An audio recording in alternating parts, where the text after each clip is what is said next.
பொள்ளாச்சி கிழக்கு காவல் நிலையத்தில் வழக்கு விசாரணைக்கு வந்தவரிடம் உதவி ஆய்வாளர் 5000 ரூபாய் லஞ்சம் பெற்றதாக கூறப்படும் நிலையில் லஞ்சம் வாங்கியது வெளியே தெரிய வந்ததால் தலைமை காவலர் மூலம் பணத்தை திருப்பி வாங்கிக் கொள்ளுமாறு கெஞ்சிய ஆடியோ வெளியாகியுள்ளது. விவரங்களுடன் செய்தியாளர் பூபதி இணைப்பில் இருக்கிறார். வணக்கம் பூபதி, விவரங்கள். வணக்கம்.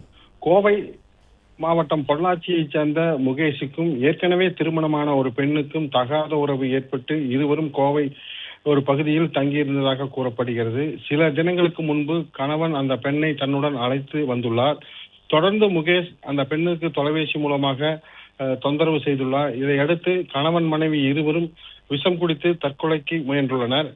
இந்த விஷம் குடித்தவர்கள் பொள்ளாச்சி அரசு மருத்துவரில் சிகிச்சை பெற்று வீடு திரும்பியுள்ள நிலையில் இதுகுறித்து கிழக்கு காவல் நிலைய போலீசார் பிரச்சனைக்குரிய காரணமாக முகேஷை அழைத்து காவல் உதவி ஆய்வாளர் ஜான்சன் விசாரணை மேற்கொண்டுள்ளார். இனிமேல் பிரச்சனை செய்யக்கூடாது என மிரட்டி அவரிடமிருந்து லஞ்சமாக 5000 ரூபாய் பணம் வாங்கியுள்ளனர். லஞ்சம் வாங்கிய பிரச்சனை வெளியே தெரிய வந்த நிலையில் அந்த முகேஷை தொடர்பு கொண்டு தலைமை காவல் நிலைய நாகராஜன் எஸ்ஐ ஜான்சன் நீங்கள் கொடுத்த பணத்தை திரும்பி கொடுக்க சொன்னார் என்று கூறினார். ஆனால் முகேஷ் எனக்கு பணம் வேண்டாம், நான் எந்த பிரச்சனையும் இனி தலையிட மாட்டேன் என பலமுறை கூறியுள்ளனர். இது தொடர்பாக உதவி ஆய்வாளர் ஜான்சன் மற்றும் தலைமை காவலர் இருவரும், அதாவது காவல் கண்காணிப்பாளர், அதாவது பணியிடம், அதாவது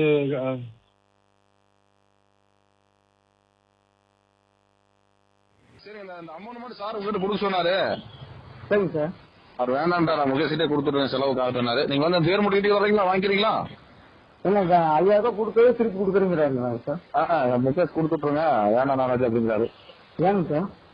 சரி இல்லைங்க, அவருக்கு வேணா கொடுத்துட்ருங்க அப்படிங்கிறாரு. சார் இல்லைங்க சார், அவர் சொன்னதுதான் சார் நான் கொடுத்தேன். ஐயோ முகேஷ், அதெல்லாம் ஒரு பிரச்சனையும் இல்ல.